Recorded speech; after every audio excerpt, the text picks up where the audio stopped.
Salmo 77 traductor, P. Miguel Fuertes Lanero, osa sermón al pueblo entre los años 414 y 416. 1. V.1. Este salmo contiene los hechos que se narran del pueblo antiguo. Con ello se le amonesta al pueblo que le siguió y al más reciente, que ponga esmero en no ser ingrato a los beneficios de Dios y se guarde de provocar en contra suya la ira de aquel de quien debe recibir sumisa y fielmente la gracia, para que no se hagan, como dice el Salmo, una generación depravada y provocativa, una generación que no enderezó su corazón, ni su espíritu fue fiel a Dios. Esta es la intención de este Salmo, el fruto abundante que pretende. Como todo lo que en él se dice y narra parece claro y evidente, ya desde el inicio el título nos solicita y reclama nuestra atención. No en vano figura en su inscripción, con la inteligencia de Asaf, porque pretende que no nos quedemos solo en lo superficial de lo que tal vez suena, sino que sus palabras buscan un lector inteligente que profundice en su sentido íntimo. Y luego contará y recordará cosas que más bien necesitarán un oyente que un expositor. Voy a abrir mi boca, dice el Salmo, con parábolas, y anunciaré propuestas de los primeros tiempos. ¿Quién aquí no se despertará del sueño? ¿Quién se atreverá a leer como de pasada estas parábolas y proposiciones manifiestas, que solo con nombrarlas indican que hay que estudiarlas a fondo? Ya la parábola encierra la semejanza de alguna realidad, y aunque sea un vocablo griego, ha adquirido el carácter latino. Y es notorio que en las parábolas, las semejanzas que se expresan de las cosas, es por comparación con las cosas tratadas. Las propuestas, que en griego se llaman problemata, incluyen cuestiones que necesitan ser aclaradas mediante alguna discusión. ¿Quién, entonces, va a leer a la ligera las parábolas y proposiciones? ¿Quién, al oírlas, no concentrará la atención de su mente, y comprendiéndolas, percibirá su fruto? 2. V.2. Prestad atención, pueblo mío, a mi ley, dice el Salmo. ¿Quién hemos de creer que habla aquí, sino Dios?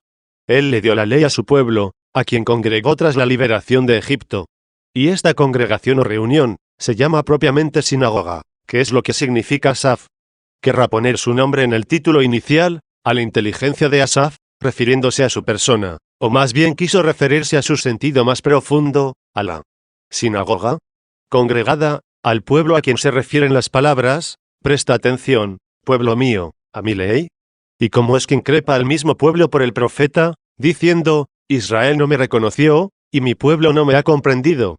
1. Pero es cierto que también en aquel pueblo había quienes comprendieron, profesando la fe que después fue revelada, no ajustándose a la letra de la ley, sino de acuerdo con la gracia del Espíritu. De hecho no carecían de esta fe los miembros de su pueblo, que alcanzaron a prever y pudieron profetizar la futura revelación que se daría en Cristo. Así como también como aquellos antiguos misterios simbolizaban otros futuros. ¿O es que esta fe la tenían solo los profetas, y no también el pueblo? No. Más bien quienes escuchaban con fe a los profetas, eran ayudados por la misma gracia, para comprender lo que oían. En realidad el misterio del reino de los cielos estaba velado en el Antiguo Testamento, y sería esclarecido en la plenitud de los tiempos, en el Nuevo. Dice el apóstol, no quiero, hermanos, que ignoréis que nuestros padres estuvieron todos bajo la nube, y que todos atravesaron el mar, y todos fueron bautizados por medio de Moisés en la nube y en el mar, y todos comieron del mismo manjar espiritual, y todos bebieron la misma bebida espiritual, ya que bebieron de la roca espiritual que los seguía, y esta roca era Cristo.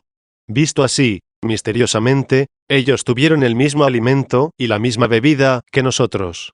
Lo fue significativamente, pero de forma distinta. En la roca para ellos se significaba el mismo Cristo que a nosotros se nos manifestó encarnado.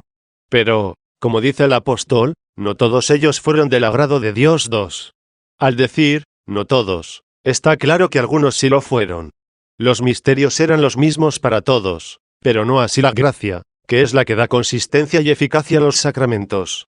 Así sucede también ahora, que ya está revelada la fe, que entonces estaba oculta, a todos los que están bautizados en el nombre del Padre, del Hijo, y del Espíritu Santo. 3. Les es común el lavatorio de la regeneración, pero la misma gracia, propia de los sacramentos, por la cual se constituyen miembros regenerados del cuerpo de Cristo, unidos a su cabeza, no es igual para todos.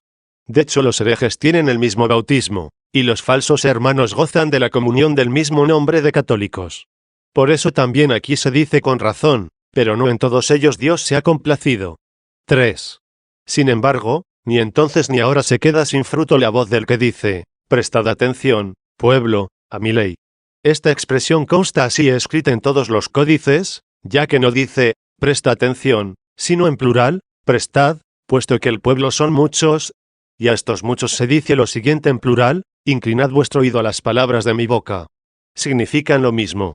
Lo que antes dijo, prestad atención, ahora lo dice así, inclinad vuestro oído. Y como antes dice, a mi ley, dice ahora, a las palabras de mi boca. Presta piadosamente atención a la ley de Dios y a las palabras de su boca el que humildemente inclina su oído, no aquel cuya soberbia le hace levantar la cerviz. Por ejemplo, cuando algo se echa en un recipiente, se recibe en el fondo de la humildad, y en cambio se arroja fuera la hinchazón del orgullo. De ahí que en otro lugar se dice, inclina tu oído y recibe las palabras de la inteligencia 4.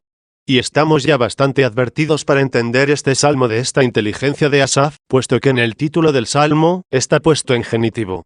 De esta inteligencia. No. Esta inteligencia. Recibámoslo con el oído inclinado, es decir, con humilde piedad. Y no se dice del mismo Asaf, sino para el mismo Asaf. Como se confirma por el artículo griego tú, y así lo reflejan incluso algunos códices latinos. Estas palabras, pues, del entendimiento, es decir, de la inteligencia que le ha sido dada al mismo Asaf, que significa congregación o sinagoga, no las debemos referir a un solo hombre, sino a la asamblea del pueblo de Dios, del que nunca nos debemos nosotros separar. Y aunque propiamente se diga sinagoga, a la de los judíos, siendo así que congregar hace alusión más bien a los animales, mientras que la de los cristianos se llama iglesia, teniendo en cuenta que convocación se refiere más bien a los humanos. No obstante, encontramos que también se le llama iglesia a la sinagoga, y nos conviene quizá a nosotros decir, sálvanos, Señor Dios nuestro, y congréganos de entre las naciones, para que alabemos tu santo nombre. 5. Y no debemos sentirnos rebajados, al contrario, dar muchísimas gracias por ser las ovejas de su posesión, aquellas que él preveía al decir, tengo otras ovejas que no son de este redil. También a estas las tengo que traer, para que haya un solo rebaño, y un solo pastor. 6, reuniendo así al pueblo fiel de los gentiles con el pueblo fiel de los israelitas, de quienes había dicho antes, no he sido enviado sino solo a las ovejas perdidas de la casa de Israel. 7. En efecto, serán congregadas ante él todas las gentes, y separará, como un pastor, a las ovejas de los cabritos. Oigamos, por tanto, lo que aquí se dijo, escuchad, pueblo mío, mi ley, inclinad vuestro oído a las palabras de mi boca, no como dirigidas a los judíos, sino más bien a nosotros, o también, sin duda, dirigidas a nosotros. Pues habiendo dicho el apóstol, pero no en todos ellos Dios se ha complacido, mostrando que hubo entre ellos algunos que sí agradaron a Dios, añade a continuación, quedaron tendidos en el desierto, y luego dice, pero todo esto fue como un signo para nosotros, para que no apetezcamos cosas malas como ellos las apetecieron, ni demos culto a los ídolos, como hicieron algunos de ellos. Según está escrito, se sentó el pueblo a comer y a beber, y se levantaron a danzar. Ni forniquemos, como algunos de ellos fornicaron, y perecieron en un solo día 23.000. Ni tentemos a Cristo, como algunos de ellos lo tentaron, y perecieron mordidos por las serpientes. Y no debéis murmurar, como algunos de ellos murmuraron, y perecieron a manos del exterminador. Todas estas cosas les acontecieron a ellos en figura, y fueron escritas para aviso de nosotros, que nos ha tocado vivir al final de los tiempos. 8. A nosotros, pues, se dirige principalmente lo que se ha cantado.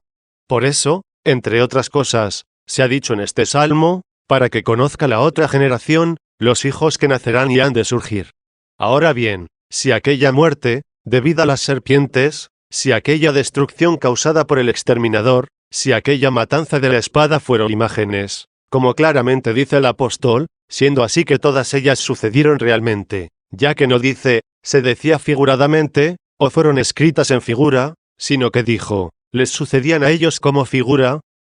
Con cuánta mayor diligencia y temor debemos evitar incurrir en los castigos prefigurados en aquellas imágenes. Porque sin duda, así como en las cosas buenas el bien simbolizado por la imagen es mucho mayor que el de la imagen misma, así también el mal que se simboliza en la imagen es mucho mayor que el de las imágenes mismas, con ser bien duros los males simbolizados. De hecho, así como la tierra de promisión, a la que era conducido aquel pueblo, no es nada en comparación con el reino de los cielos, a donde es conducido el pueblo cristiano. Así también los sufrimientos de aquel pueblo, que tenían un valor significativo para nosotros, aun siendo tan atroces, en sí mismos no tenían valor ninguno en comparación con los sufrimientos reales que significaban lo que el apóstol ha llamado imágenes o figuras. En este salmo, en cuanto yo puedo entender, se llaman parábolas y propuestas, sin dar la última palabra a lo que aconteció, sino a las realidades a las cuales, por racional deducción, se refieren. Pongamos, pues, atención a la ley de Dios nosotros, pueblo suyo, e inclinemos nuestro oído a las palabras de su boca. 4. V.2. Abriré, dice, mi boca con parábolas, y anunciaré proposiciones desde el principio. Claramente aparece en lo que sigue a qué principio se refiere. No a aquel por el que fue creado el cielo y la tierra, ni tampoco a aquel por el que con el primer hombre fue creado el género humano, sino a aquel por el que tuvo origen la liberación de Egipto de la asamblea del pueblo, refiriéndose así a Saf, cuyo significado es asamblea.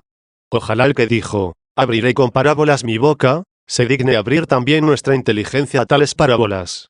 Si estas parábolas las aclarase tal como ha abierto su boca, e hiciera lo mismo con las proposiciones que ha anunciado, no estaríamos así de inquietos. Sin embargo, de tal modo están oscuras y cerradas todas ellas, que aun cuando, con su ayuda, podamos llegar a descubrir algo que nos sirva de sustento saludable, no obstante deberemos comer el pan con el sudor de nuestro rostro. 9. Paguemos así el precio de la antigua sentencia, no solo con el trabajo corporal, sino también con el del espíritu.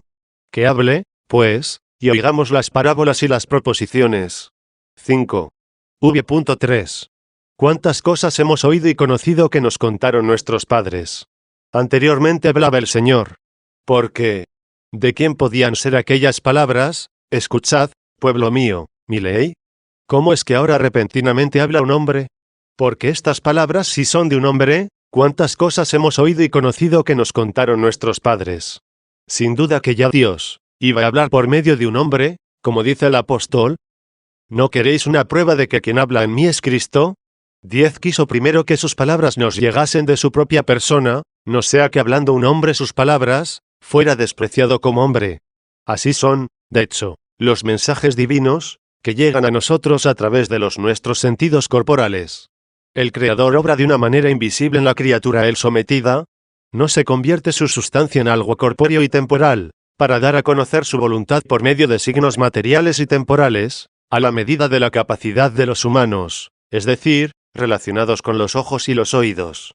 Así como el ángel puede usar lo etéreo, el aire, las nubes, el fuego, y cualquier otra naturaleza o figura corporal, así también el hombre, para manifestar los secretos de su mente, se puede servir de su rostro, de su lengua, de la mano, de la pluma, de la escritura, o de cualquier otro medio que pueda significar esas ideas. Y, en último caso, aun siendo hombre, como es, envía a otros hombres como mensajeros, y le dice a uno, vete, y va, y a otro, ven, y viene, y a su siervo, haz esto, y lo hace. 11. Con cuánta mayor eficacia y poder se servirá del ángel o del hombre Dios, a quien todo le está sometido, para anunciarle lo que le plazca. Y aunque sea un hombre el que nos diga, cuanto hemos oído y conocido, y nuestros padres nos han contado, oigámoslo como palabras venidas de Dios, no como habladurías humanas. Por eso se dijo antes, poned atención, pueblo mío a mi ley, inclinad vuestro oído a las palabras de mi boca. Abriré con parábolas mi boca, y manifestaré proposiciones desde el principio. Así pues, cuantas cosas, dice, hemos oído y conocido, las que nuestros padres nos han contado. Estas palabras, hemos oído y conocido, equivalen a estas otras, escucha, hija, y mira. 12. De hecho han sido oídas en el Antiguo Testamento, y se conocen en el Nuevo. Han sido oídas cuando eran profetizadas, y conocidas cuando se cumplieron. El cumplimiento de lo prometido, no defrauda al que lo oyó. Y nuestros padres, Moisés y los profetas, nos han contado. 6. V.4. No fueron ocultadas a sus hijos en la generación futura. Esta es nuestra generación, en la que se nos ha dado la regeneración, anunciando las alabanzas del Señor y su poder, y las maravillas que realizó. El orden de las palabras es el siguiente, y nuestros padres nos han contado, anunciando las alabanzas del Señor. Se alaba al Señor para que sea amado. ¿Y qué se puede amar más saludable? 7. V.5. Y ha establecido un testimonio en Jacob, y ha puesto la ley en Israel. Este es el principio, del que se dijo más arriba, anunciaré proposiciones desde el principio. El principio, pues, es el Antiguo Testamento, y el fin, el Nuevo. En la ley prevalece el temor, y el principio de la sabiduría es el temor del Señor. 13. Pero al fin de la ley es Cristo, para justificación de todo el que cree. 14. Y por obra suya el amor se derrama en nuestros corazones por el Espíritu Santo que se nos ha dado. 15. Y el amor perfecto echa fuera el temor. 16. Porque ahora, sin la ley, se ha manifestado la justicia de Dios. Pero como recibe el testimonio de la ley y los profetas. 17. Por eso ha establecido un testimonio en Jacob, y ha puesto la ley en Israel. Y así, también aquella tienda que con tanta técnica se preparó, una obra tan insigne y llena de significados, recibió el nombre de Tabernáculo del Testimonio. 18. Esta obra tenía dentro el velo frente al arca de la ley, como también había un velo frente al rostro del ministro de la ley. Y esto porque en aquella economía se trataba de parábolas y proposiciones. De hecho, lo que se predicaba y sucedía, estaban escondidas en el oculto velo de sus significados, y no se divisaban en unas claras manifestaciones. Pero cuando te hayas pasado a Cristo, dice el apóstol, el velo será quitado. 19. Porque todas las promesas de Dios se ha cumplido en él, que es el sí y el amén. 20. De ahí que todo el que se adhiere a Cristo, posee todo el bien, incluso el que no entiende de la letra de la ley. Y el que está separado de Cristo, ni lo posee, ni lo comprende.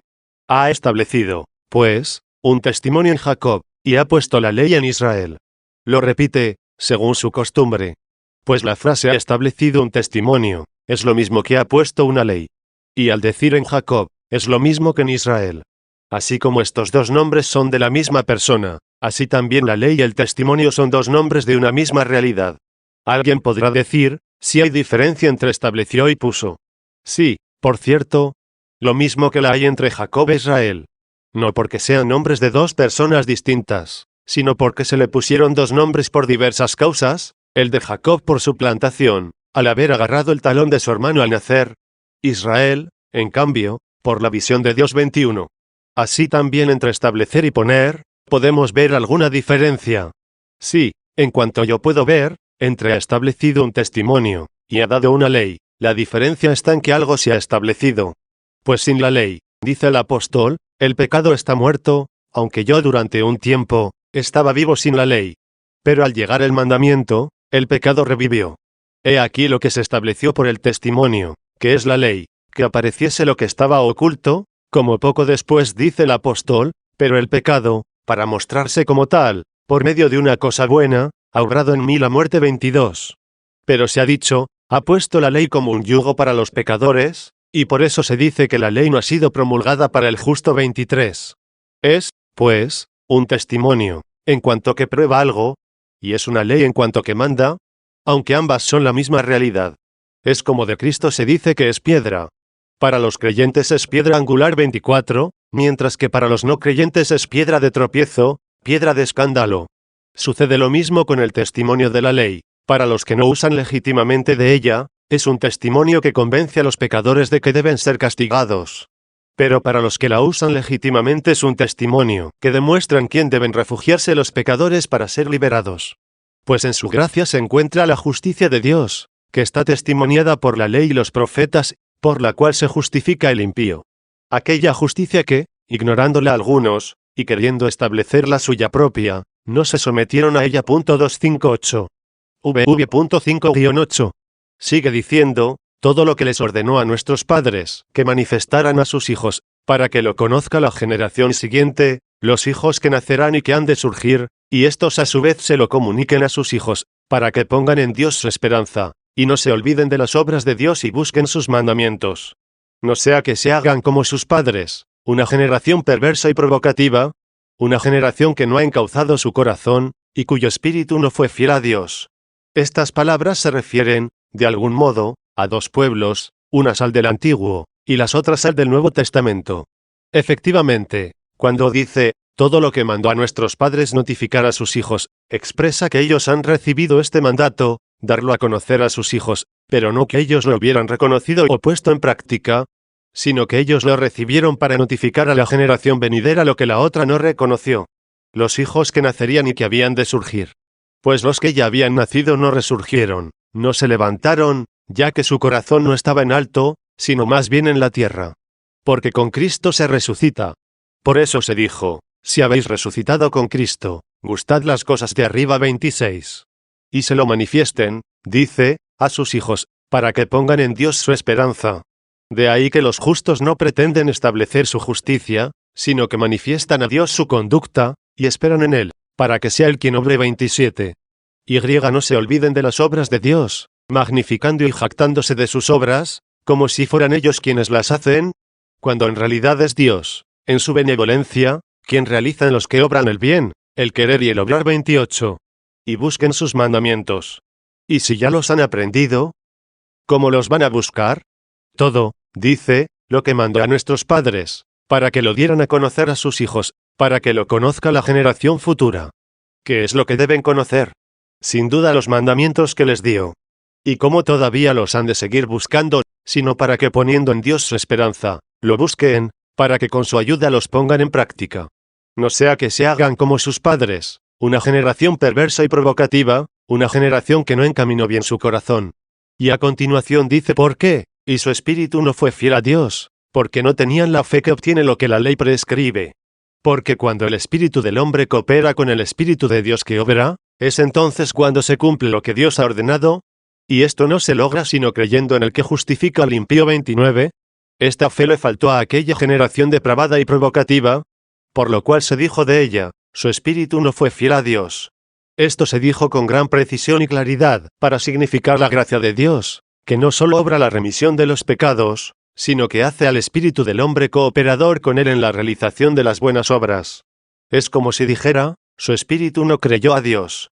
El ser el espíritu de esa generación fiel a Dios, significa el creer que su espíritu no podía por sí solo realizar la justicia sin Dios, sino con Dios. Esto es también creer en Dios, que es también más que creer a Dios.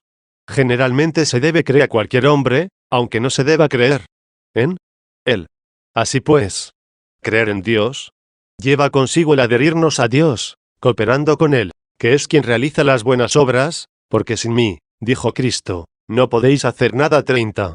¿Qué más podía decir el apóstol sobre esto, que aquello que dijo, el que se une al Señor es un solo espíritu con Él? 31. De lo contrario la ley aquella es un testimonio de condena, no de absolución del reo. De hecho la letra es una amenaza para convencer a los prevaricadores. No es un espíritu que ayude, que libere y justifique a los pecadores. Luego aquella generación, cuyo ejemplo debemos evitar, fue depravada y provocativa, porque su espíritu no fue fiel a Dios. Puesto que, si en algunas cosas creyó a Dios, sin embargo no llegó a creer en Dios. No se unió a Dios por la fe, para que, sanada por Él, cooperara en el bien obrar con Dios, que obraba en ella. 9. V.9. Y continúa el Salmo, los hijos de Efraín, que tensaban y disparaban los arcos volvieron la espalda el día de la batalla. Iban en busca de una ley de justicia, pero no llegaron a ella. 32. ¿Por qué? Porque no lo hacían desde la fe. Era una generación cuyo espíritu no era fiel a Dios, sino que su confianza eran las obras. No como tensó y disparó el arco, un instrumento externo, como sucede con las obras de la ley, del mismo modo ha dirigido su corazón hacia donde el justo vive de la fe. 33, que obra por el amor. 34, y por la cual se une a Dios, que obra en el hombre el querer y el obrar, por su benevolencia. 35. Pues, ¿qué otra cosa es tensar el arco y disparar, y volverse atrás el día de la batalla, sino prestar atención y hacer promesas al día que se escucha, y desertar luego, el día de la tentación? Como jugando con las armas, y a la hora de batalla, negarse a combatir. Encontramos que dice literalmente, tensando y disparando los arcos, más bien parece que debería decir, tensando los arcos y disparando las flechas. Pues los arcos no se disparan, sino que con el arco se dispara algo. A no ser que quizás se trate de una locución como aquella sobre la que disertamos más arriba, con la expresión estableció un testimonio, porque algo se estableció por el testimonio. Así pasa aquí, dispararon los arcos, dice, porque algo se disparó con los arcos. O bien es confuso el orden de las palabras, habiéndose omitido una, que hay que sobreentenderla como oculta, y entonces este sería el orden verbal, los hijos de Efraín que tensaban los arcos y disparaban las flechas, y la frase completa sería esta, que tensaban los arcos y lanzaban flechas. Porque si dijera que tensaban y lanzaban flechas, no tenemos por qué entender que se tensaban las flechas. Más bien, después del verbo tensar, habría que sobreentender los arcos, aunque no esté expresado. Parece ser que algunos códices griegos tienen esta lectura, que tensaban y lanzaban con los arcos, en cuyo caso no hay duda de que se debe sobreentender las flechas.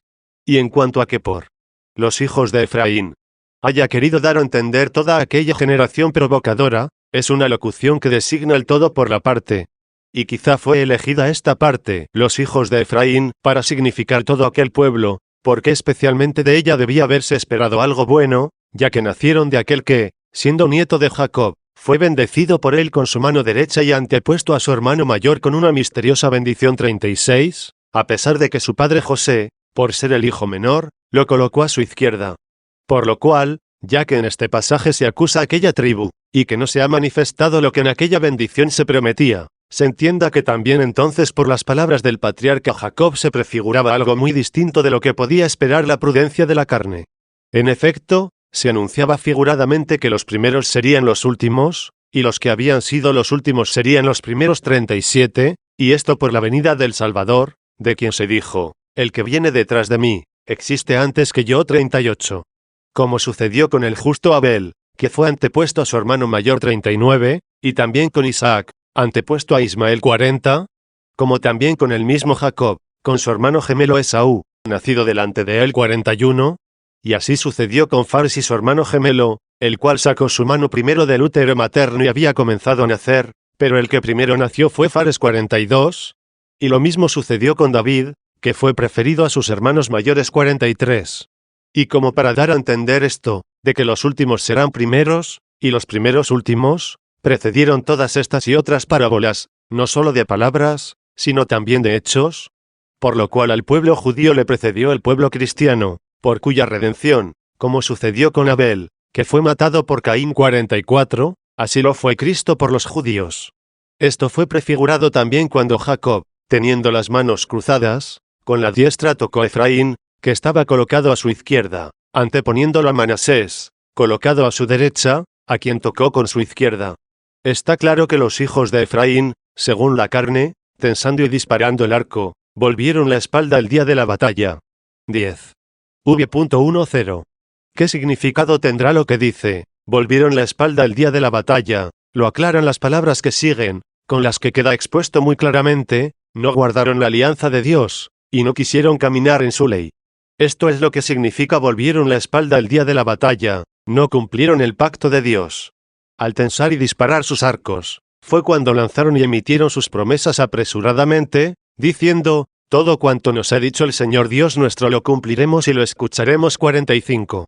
Volvieron la espalda el día de la batalla, puesto que la promesa de obediencia no queda demostrada con la escucha, sino con la tentación. El espíritu de quien es fiel a Dios, tiene asimismo fiel a Dios, que no permite ser tentado más allá de lo que pueden sus fuerzas, sino que con la tentación ofrece la solución, de manera que pueda resistir. 46, y no volver la espalda el día de la batalla. Sin embargo, el que gloria en sí mismo, y no en Dios. 47, por muchas promesas que lance de su virtud, como el que tensa y dispara el arco, se volverá atrás el día de la batalla. Porque su espíritu no es fiel a Dios, y tampoco está con él el espíritu de Dios. Por eso, como está escrito, por no haber creído, no recibirá protección. 48. Y así, al decir, no cumplieron el pacto de Dios, añadió, y se negaron a caminar en su ley. Es una repetición explicativa de las anteriores palabras. Llama aquí, su ley a lo que antes había llamado el pacto de Dios. Y lo que había dicho, no lo cumplieron, lo vemos repetido al decir, se negaron a caminar. Pero así como se podría haber abreviado diciendo, y en su ley no caminaron, tengo la impresión de que quiso que indagásemos algo más profundo en lo que prefirió decir, se negaron a caminar, en lugar de no caminaron. ¿Podría con ello creerse que la ley de las obras fuera suficiente para la justificación, cuando aquellas cosas que mandan se cumplen exteriormente por aquellos que prefieren que no se les manden las cosas, que no se cumplen de corazón? Porque no se puede hacer de corazón aquello que se hace por temor del castigo, no por amor a la justicia. Pues en lo que se refiere a los hechos, que se ejecutan externamente, tanto el que teme el castigo como el que ama la justicia, no roban, son iguales por sus manos, y diferentes en su corazón, iguales en las obras, distintos en su voluntad. Por eso aquellos son señalados como generación, dice, cuyo corazón no está enderezado al bien. No se dice, las obras, sino, el corazón. Si el corazón está enderezado, las obras son rectas. Pero si el corazón no está encaminado, las obras no son rectas, aunque lo parezcan. Y que esta generación depravada no había enderezado su corazón, lo manifiesta suficientemente cuando dice, y su espíritu no fue fiel a Dios. Porque Dios es recto, y el que se une al recto, como a una norma inmutable, puede llegar a hacerse recto el corazón del hombre que en sí mismo era perverso. Pero para que su corazón se pueda unirse a Dios, acérquese a Él, no con los pies, sino con la fe. Por eso se dice también en la carta a los hebreos de aquella generación depravada y provocativa, la palabra que oyeron no les aprovechó a los que no estaban compenetrados con la fe de los que la obedecieron. 49. De hecho, la voluntad que hay en un corazón recto la ha preparado el Señor, siempre que haya precedido la fe, que nos da el acceso a Dios, que es recto, y así el corazón se haga recto.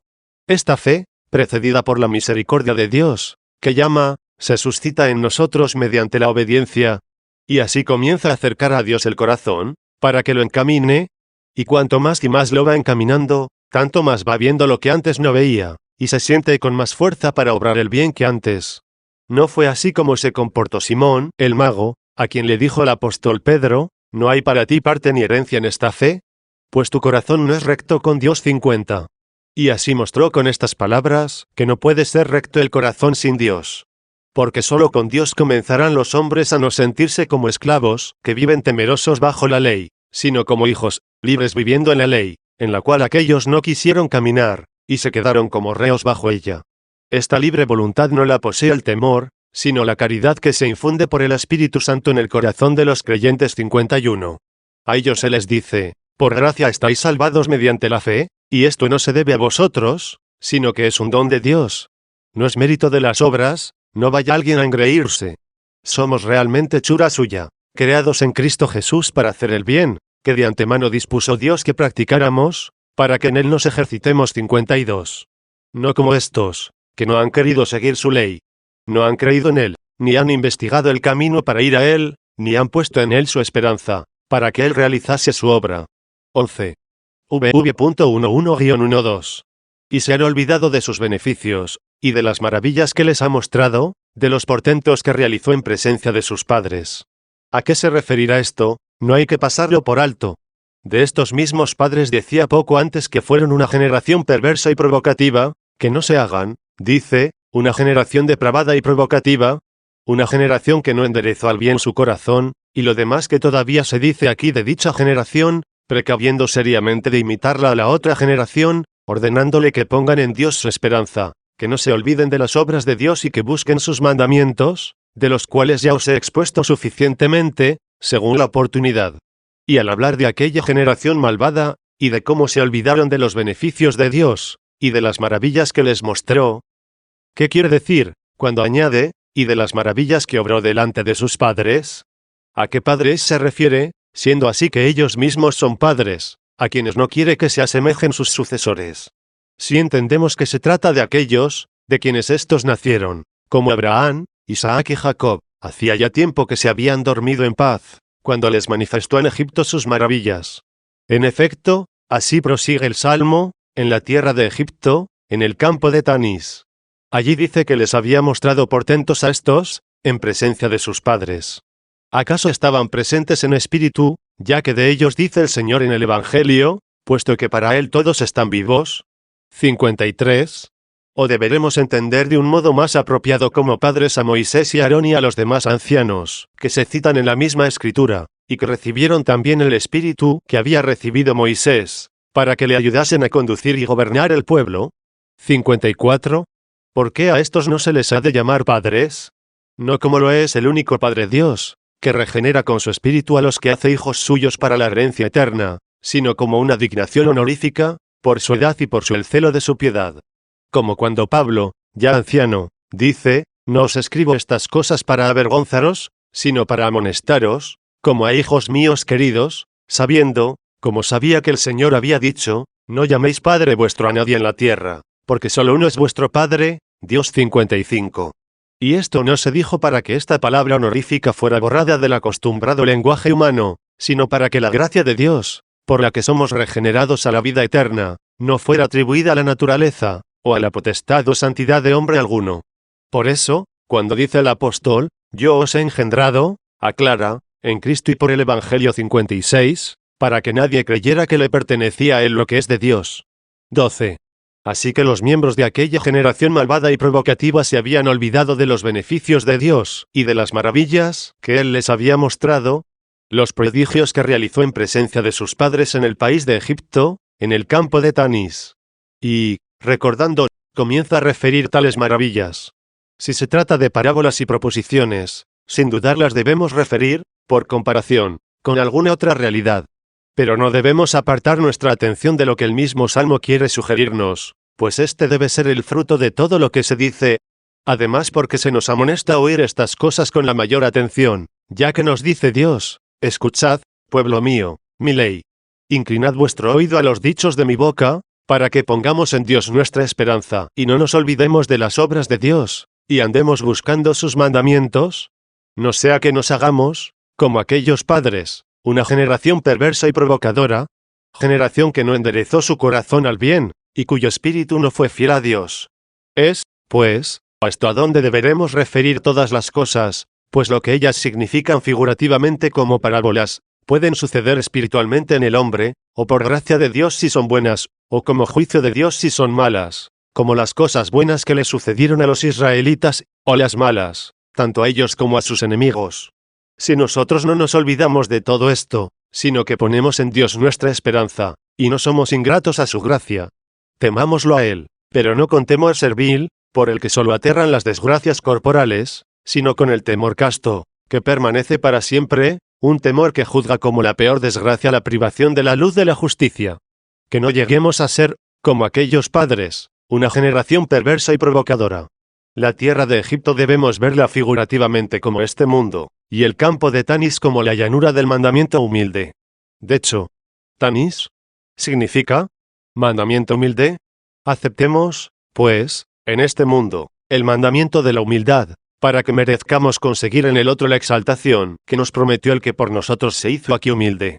13. V.13-16. El que dividió el mar, y los hizo pasar, y recogió las aguas como si fueran odres, a fin de que las olas marinas estuviesen quietas, como depositadas y contenidas en un embalse, puede por su gracia contener las fluidas e inestables olas de las carnales concupiscencias, cuando se renuncia a este mundo, para que habiendo sido aniquilados y destruidos, como a sus enemigos, todos sus pecados, fuera conducido el pueblo fiel a través del sacramento del bautismo. El que los guió de día bajo la nube, y durante toda la noche con la luz del fuego, puede dirigir espiritualmente los caminos de los hombres, si la fe alza su clamor a él diciendo, dirige mis caminos según tu palabra 57. De lo cual se dice en otro lugar, él mismo enderezará tus pasos, y pondrá paz en tus caminos 58 por medio de Jesucristo Señor nuestro, del cual en este mundo, se ha manifestado su misterio como de día, y en su carne como en la nube. En cambio, en el juicio se manifestará como en el terror nocturno, porque entonces tendrá lugar la gran tribulación del mundo, como de fuego, que iluminará a los justos y abrasará a los malvados. El que abrió la roca en el desierto, y les dio a beber abundantemente como de un profundo manantial, y sacó agua de la peña, e hizo correr las aguas como ríos, puede, sin duda, derramar sobre la fe sedienta del hombre el don del Espíritu Santo, todo lo cual estaba simbolizado espiritualmente en este hecho, procediendo de la roca espiritual que les acompañaba, que es Cristo 59, el cual, en una ocasión, puesto en pie gritaba, si alguien tiene sed, que venga a mí, y también, el que beba del agua que yo le daré, de su vientre brotarán ríos de agua viva. Esto lo decía, como leemos en el Evangelio, refiriéndose al Espíritu que habían de recibir los que creyeran en él 60. Al cual, como con un bastón, le hirió el leño de la pasión, para que brotara la gracia a los creyentes. 14. V.17. Y sin embargo ellos, como una generación perversa y provocativa, volvieron aún a pecar contra él, es decir, siguieron sin creer. Porque este es el pecado del que el Espíritu acusa al mundo, como dice el Señor, del pecado, porque no han creído en mí 61. E irritaron al Altísimo en la sequedad. Otros códices, Traduciendo más expresivamente el griego, escriben: en terreno sin agua, que equivale a sequedad. Fue, acaso, en aquella sequía del desierto, o más bien en la suya propia. Porque aunque habían bebido de la roca, tenían áridos no los vientres, sino las almas, no habiendo reverdecido en ellos la fecundidad de la justicia. En esta sequía debían haber suplicado a Dios con una fe más intensa, a fin de que quien les había saciado la sed corporal, les diese también la justicia a sus costumbres. A él ciertamente clama el alma fiel diciendo, que mis ojos vean la rectitud. 62. 15. V.18-20. Y tentaron a Dios en sus corazones, pidiendo manjares para sus almas. Una cosa es pedir creyendo, y otra pedir tentando. El texto así continúa: y han murmurado contra Dios, diciendo: ¿podrá Dios ofrecer una mesa en el desierto? Cierto que hirió la peña y corrieron las aguas, haciéndose torrentes que inundaron, pero ¿podrá también dar pan, o preparar una mesa para su pueblo? Pidieron, sin fe, alimento para sus almas. No es así como el apóstol Santiago manda pedir el alimento espiritual.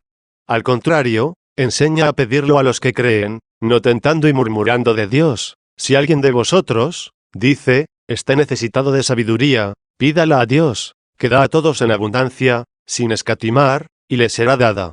Pero pídala con fe, sin la menor duda. 63. Esta fe no la tenía aquella generación que no había enderezado su corazón, ni conservaba su espíritu fiel a Dios. 16. V.21. Por esto, al oírlo el Señor dio largas, y el fuego se encendió contra Jacob, y se levantó la ira contra Israel. ¿Ha explicado a qué le llama fuego? Es a su ira la que llamó fuego, aunque también el fuego propiamente devoró a muchos. ¿Qué significa lo que dice? Lo oyó el Señor y dio largas. ¿Acaso que retrasó el ingreso en la tierra prometida, a donde los conducía, cosa que podía suceder en pocos días, pero por sus pecados habían de ser obligados a languidecer en el desierto, donde permanecerían sufriendo durante 40 años? Si es así, el retraso lo sufrió el pueblo entero, no el grupo de los que, tentando, hablaron mal de Dios. Porque todos ellos perecieron en el desierto, y solo entraron sus hijos en la tierra prometida. ¿O fue, acaso, que les retrasó el castigo, de suerte que primero sació su infiel deseo, para que no se pensase que se airó por haberle pedido, aunque fuera tentando y murmurando, algo que no podía hacer? Luego al oírlo retrasó la venganza. Y después de haber realizado lo que ellos pensaban que no podía hacer, se inflamó la ira contra Israel. 17. V.22-31. En fin, explicadas con brevedad ambas cosas, prosigue claramente el orden de la narración. Porque no creyeron en Dios, ni esperaron en su auxilio. Después de haber dicho por qué el fuego se encendió contra Jacob, y se inflamó la ira contra Israel, es decir, porque no creyeron en Dios, ni esperaron en su auxilio. A continuación añade cuán ingratos fueron ante unos beneficios tan evidentes, diciendo, y dio orden a las altas nubes, y abrió las puertas del cielo. E hizo llover para ellos maná para comer, y les dio pan del cielo. El hombre comió pan de ángeles, y les envió provisiones en abundancia. Hizo que se levantase el viento austral, e hizo con su poder soplar el viento del África. Y llovió sobre ellos carne como polvo, y aves aladas como arena del mar. Cayeron en la mitad de su campamento, alrededor de sus tiendas. Y comieron hasta hartarse del todo. Les ofreció lo que anhelaban, y no les privó de lo que deseaban. He aquí por qué lo había retrasado. Oigamos lo que retrasó: todavía estaba el manjar en sus bocas, y la ira de Dios se incendió sobre ellos. Esto es lo que había retrasado. En efecto, primero retrasó, y después el fuego se inflamó contra Jacob, y la ira se levantó contra Israel. Luego el retardo fue para ejecutar primero lo que ellos habían creído que no podía hacer, y luego ocasionarles el sufrimiento que convenía padecieran. Porque si hubieran puesto en Dios su esperanza, no solo les habría colmado su deseo de carne, sino también les habría llenado su espíritu. Porque el que dio órdenes a las nubes de arriba, y abrió las puertas del cielo, haciéndoles llover el maná para comer, y les dio pan del cielo, a fin de que el hombre comiese pan de ángeles, el que les envió manjares en abundancia, para saciar a los incrédulos, ¿no es incapaz de dar a los creyentes el verdadero y auténtico pan del cielo que el maná simbolizaba? Es el verdadero alimento de los ángeles, a los que, como incorruptibles, los nutre el Verbo de Dios de una manera incorruptible, y para que el hombre lo pudiese comer, el Verbo se hizo carne y habitó entre nosotros. 64. Este mismo pan se hace llover en el mundo entero por medio de las nubes evangélicas, pues abriéndose como puertas celestes los corazones de los predicadores, se anuncia no a la sinagoga, que murmura y tienta, sino a la iglesia, que cree y pone en él su esperanza. Él hizo soplar desde el cielo el viento austral, y con su poder envió un viento abrego, lloviendo sobre ellos carne como una polvareda, y volátiles como arena del mar, que cayeron en medio de su campamento, alrededor de sus tiendas, y comieron hasta hartarse por completo, y así, ofreciéndoles lo que anhelaban, no les privó de sus deseos. De ahí que el que ha obrado así, puede alimentar con carne la fe naciente de los que no le tientan, sino que creen, utilizando signos sensibles de palabras pronunciadas, que recorren el aire como las aves voladoras. Pero éstas no vendrán del norte, donde reina el frío y la niebla, es decir, los discursos que agradan a este mundo. El austro será desplazado del cielo. ¿Para ir a dónde, sino a la tierra? De modo que los que son infantes en la fe, al ir oyendo cosas terrenas, se vayan nutriendo para poder entender las celestiales. Nos dice el Evangelio, si os he hablado de cosas terrenas, y no creéis, ¿cómo vais a creer, cuando os hable de cosas celestiales? 65 Esto mismo dice también el apóstol, no os pude hablar como a espirituales, sino como a carnales. 66. Él se trasladaba en cierto modo del cielo a la tierra. Había sido arrebatado en espíritu al cielo, y allí se había encontrado con Dios. Tenía que acomodarse en sus palabras al modo terreno o carnal para ser comprendido. Allí había oído palabras inefables. 67 Que en la tierra no era posible hablarlas con sonidos pronunciados, como de aves volátiles. Y puso en movimiento con su poder el Áfrico, es decir, hizo soplar, por medio de los vientos del sur, calurosos y llenos de luz, el espíritu de los predicadores, inflamados de amor y de luz, y esto lo hizo por su poder, no sea que alguien se atribuya el Áfrico que han recibido de Dios.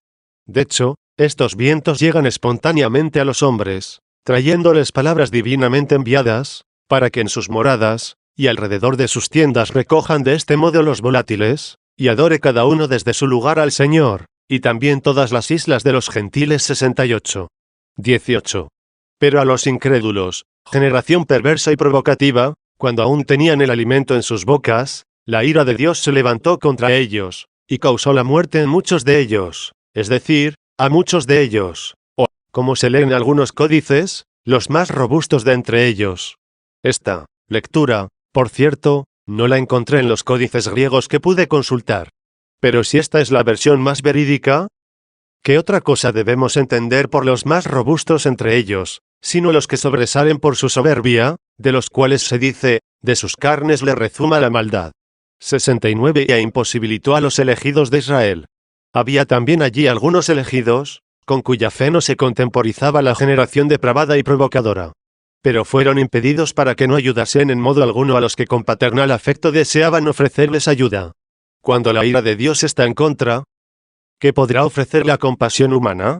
¿O querrá, quizá, darnos a entender el Salmo que junto con los depravados estaban también los elegidos, impedidos, de suerte que quienes se distinguían por sus buenas intenciones, e incluso por su conducta, soportasen junto con ellos los sufrimientos, para dar ejemplo no solo de justicia, sino también de paciencia. De hecho, hemos aprendido que los santos fueron llevados cautivos junto con los pecadores, y probablemente no por otra causa. Tengamos en cuenta que en los códices griegos no se lee nepodisen, que significaría impidió o imposibilitó, sino que leemos sinepodisen, cuyo significado es más bien aprisionó junto a otro. 19. VV.32-33. No obstante, la generación depravada y provocativa continuó, todavía, pecando en todas estas cosas, y no creyó en sus maravillas. Transcurrieron sus días inútilmente. Cuando, si hubieran creído, podrían haber tenido días interminables en la verdad, al lado de aquel de quien se dijo, y tus años no tendrán fin. 70. Sin embargo se consumieron inútilmente sus días, y sus años apresuradamente. Sí, toda la vida de los mortales pasa deprisa, y la que parece más larga, es como un humo que pronto se desvanece. 20. VV.34-35. Sin embargo, cuando los mataba, ellos lo buscaban, y no era por la vida eterna, sino temor a que el humo de su vida se disipara demasiado pronto. Lo buscan no los muertos por él, sino aquellos que temían ser muertos a semejanza de los primeros. La Escritura habla de ellos como si buscaran a Dios los que eran muertos, pero es porque se trata de un solo pueblo, y se refieren a él como a un solo cuerpo. Y se alejaban, pero, al amanecer volvían a Dios. Y se acordaban de que Dios es su auxilio, y el Dios excelso es su redentor. Pero todo esto lo hacían a fin de conseguir los bienes temporales y evitar los males terrenos. Mas quienes a Dios buscaban por los bienes terrenos, no era a Dios a quien buscaban, sino estos bienes. Este es el modo de buscar a Dios con temor servil, no con la libertad del amor. No es así como hay que dar culto a Dios. Se adora aquello que se ama. Y como Dios es más grande y mejor que todas las cosas, hay que amarlo sobre todas ellas para que sea adorado. 21. VV.36-37. Veamos finalmente lo que sigue, y lo amaron, dice, con su boca, y con su lengua le mintieron. Su corazón no era recto con él, ni se mantuvieron fieles a su testamento. Una cosa en su lengua y otra distinta en su corazón veía aquel a quien están al descubierto los secretos humanos, y que sin obstáculo alguno descubría cuáles eran sus preferencias. Porque el corazón es recto con Dios, cuando busca a Dios por Dios. Una cosa sola deseaba del Señor, y esa buscará, habitar por siempre en la casa del Señor, y contemplar disfrutando de su felicidad. 71.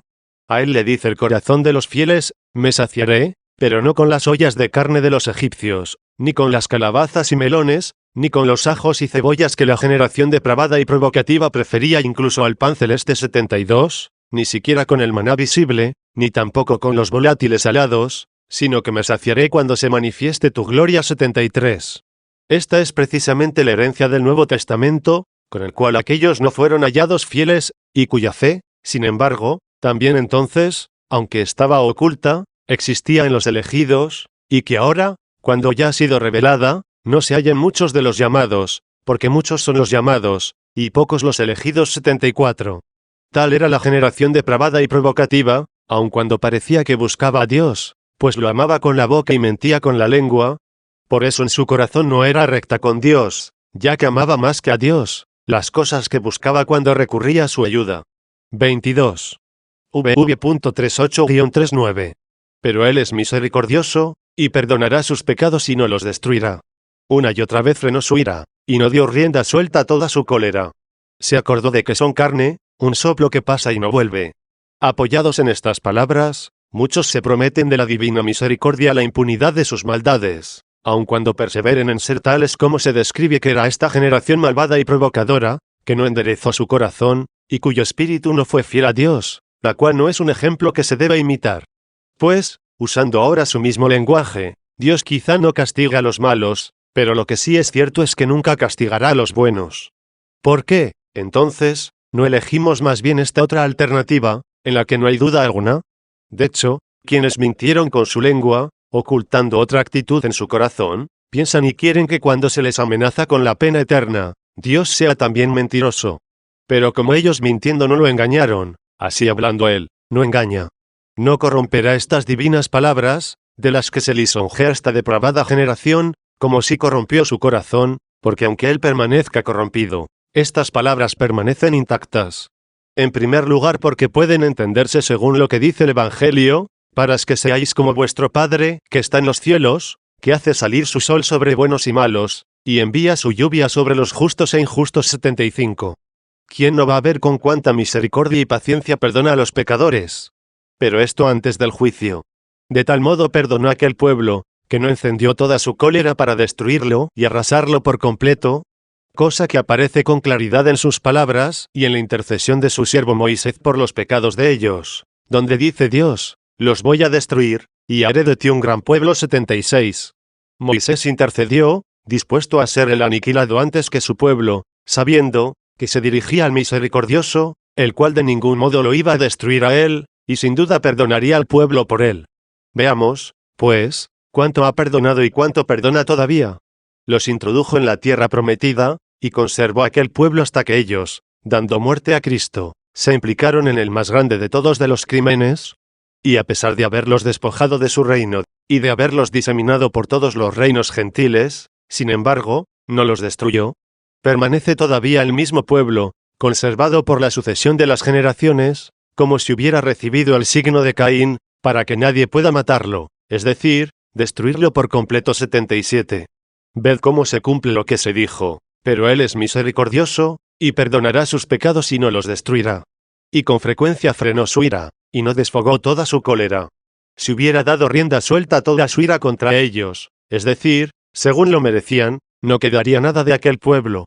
Así es como Dios, de quien se canta la misericordia y el juicio 78, por su misericordia en este mundo hace salir su sol sobre buenos y malos, y por su juicio, al fin del mundo, separando a los malos de su eterna luz, los castiga con las tinieblas eternas.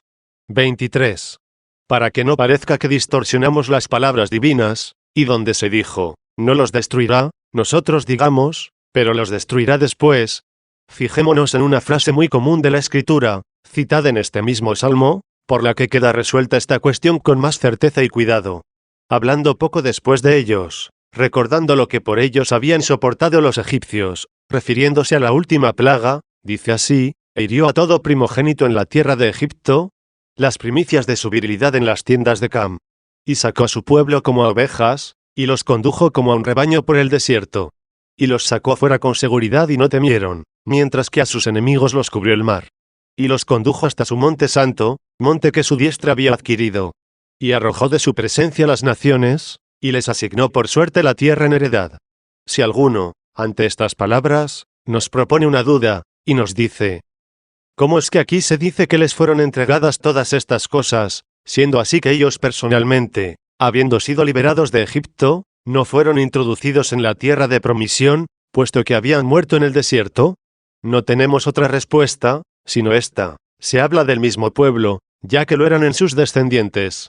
Así pues, cuando oímos, sobre todo con palabras dichas en el tiempo de futuro, por ejemplo, Y será benévolo con sus pecados, y no los destruirá, y con frecuencia refrenará su ira, y no dará rienda suelta a toda su cólera, entendamos que se ha cumplido ya en aquellos de quienes dice el apóstol, del mismo modo también en nuestros días subsiste un resto elegido por gracia, que se han salvado. Y por eso también dice, ¿no ha repudiado Dios a su pueblo? De ninguna manera. Pues yo también soy israelita, del linaje de Israel, de la tribu de Benjamín, hebreo nacido de Hebreos 79. La Escritura había previsto a los que, de este pueblo, habían de creer en Cristo, y recibir la remisión de los pecados, incluido el más grande de todos, por el cual se ensañaron y mataron a su mismo médico. A esto se refieren exactamente aquellas palabras, pero Él es misericordioso, y perdonará sus pecados y no los destruirá, y con frecuencia refrenará su ira. Ha llegado, incluso a perdonarles el haber sido ellos quienes mataron a su único hijo, y no dio rienda suelta a toda su cólera, puesto que fue salvado un resto. 24. Y se acordó de que son carne, un soplo que pasa y no vuelve. Por eso, llamándolos y compadeciéndose de ellos mediante su gracia, Él mismo los invitó a volver a Él, ya que por sí mismos no podrían volver. ¿Cómo volverá la carne, soplo que pasa y no vuelve, sintiéndose impulsada hacia el abismo profundo por el peso de las graves culpas cometidas, si no fuera por elección de la gracia? La cual no es una recompensa de los propios méritos, sino un don gratuito, para la justificación del impío, y que vuelva a casa la oveja perdida. Pero no por sus propias fuerzas, sino traída sobre los hombros del pastor 80. Ella pudo perderse, sí, vagando libremente por senderos, a su aire, pero no pudo encontrarse, y nunca sería encontrada si no fuera buscada por la misericordia del pastor. Tiene relación con esta oveja la parábola de aquel hijo, que recapacitando sobre sí mismo, dijo, me levantaré e iré a mi padre. Este fue también secretamente inspirado, llamado, buscado y resucitado por el único que vivifica todas las cosas. ¿Y por quién fue encontrado, sino por aquel que vino a salvar y buscar lo que estaba perdido? 81 porque estaba muerto, y ha resucitado. Se había perdido, y ha sido encontrado 82.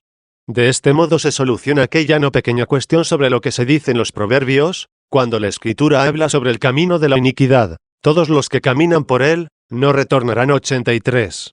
Esto se dijo como si hubiera que desesperar de todos los malvados, pero la Escritura ha querido solo poner de relieve la gracia. Porque el hombre por sí mismo puede andar por ese camino de maldad, pero no puede volver por sí mismo, a no ser que la gracia lo haya llamado. 25. VV.40-51. Estos depravados y provocativos, ¿cuántas veces no le irritaron en el desierto, y provocaron su ira en la aridez? Y se convirtieron, y tentaron a Dios, y exacerbaron al Santo de Israel. Vuelve a repetir la misma infidelidad que ya anteriormente había recordado.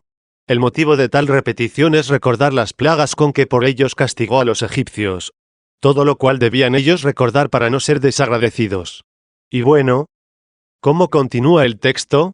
No se acordaron de su mano, del día en que los rescató de la mano del perseguidor. Y comienza a narrar lo que hizo a los egipcios, manifestó sus signos, y sus prodigios en el campo de Tanis.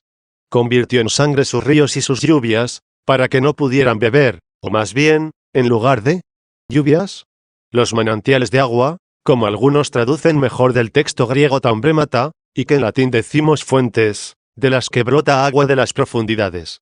Cavaron los egipcios, buscando agua, y encontraron sangre. Les envió el tábano, que los devoró, y ranas que los apestaron. Dio sus frutos al tizón, y sus trabajos a la langosta. Y destruyó sus viñas con el pedrisco, y sus moreras con la escarcha. Entregó sus bestias al pedrisco y sus posesiones al fuego. Descargó sobre ellos la ira de su indignación. La indignación, la ira, y la tribulación la manifestó en el envío de los ángeles malos.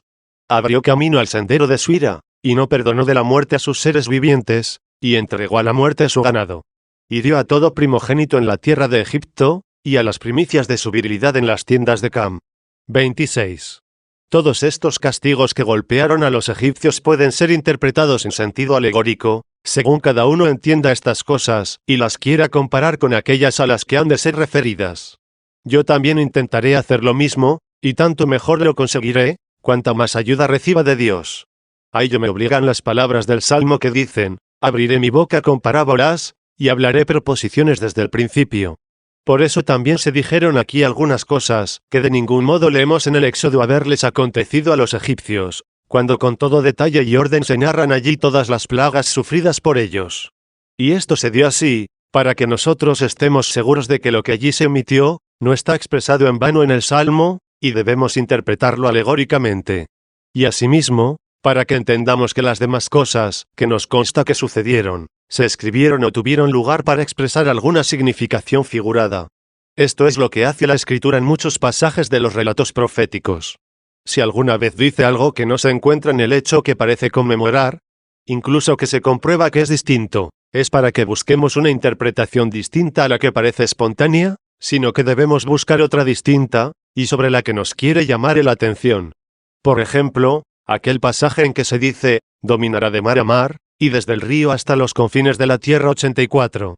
Esto consta que no se cumplió en el reinado de Salomón, del que se puede pensar que hablaba este salmo, siendo así que en realidad hablaba del Señor Jesús. En las plagas que soportaron los egipcios, y que se narran en el libro del Éxodo, donde la Escritura procuró especialmente que todas ellas fueran narradas por orden, no está lo que leemos en este salmo, y dio sus frutos al tizón, ni tampoco aquello que, después de decir, y entregó sus ganados al pedrisco, añade, y sus posesiones al fuego. En el Éxodo se lee la muerte de sus animales por el pedrisco 85, pero no se lee nada de la quema de sus posesiones por el fuego. Aunque el estruendo y el fuego acompañen al granizo o pedrisco, ya que ambos suelen darse juntos, truenos y relámpagos, no hay nada escrito de que fuera entregado al fuego ninguna de sus posesiones. En cambio, referente a la hierba verde y tierna que no pudo ser lastimada por el granizo, se dice que no lo fue, pero que después fue devorada por la langosta 86. Y también lo que aquí se dice, y las moreras por la escarcha, no se halla en el Éxodo. Mucho se diferencia el granizo de la escarcha. De hecho, en las noches serenas de invierno, la tierra se encanece por la escarcha. 27. Diga como pueda el expositor lo que significan todas estas cosas, y como es justo lo juzgue el lector y el oyente. A mí el agua convertida en sangre me parece significar el sentir carnalmente sobre las causas de las cosas. El tábano, es decir, las moscas caninas, son las costumbres depravadas que ni a sus padres ven cuando nacen. La rana es la vanidad locuacísima. El tizón daña ocultamente. Algunos intérpretes la llamaron niebla, otros, canícula. Este mal se compara con propiedad a los vicios, porque con dificultad se pone de manifiesto, como sucede con el fiarse en gran manera de sí mismo.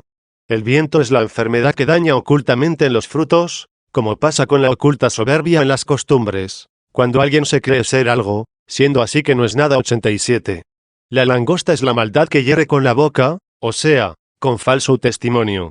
El granizo simboliza la maldad que arrebata las cosas ajenas, de donde nacen los hurtos, las rapiñas, los robos. Pero el más perjudicado es el devastador, que se arruina a sí mismo con su vicio. La escarcha simboliza el vicio, por el que, en las tinieblas de la ignorancia, como en el frío nocturno, se congela la caridad del prójimo.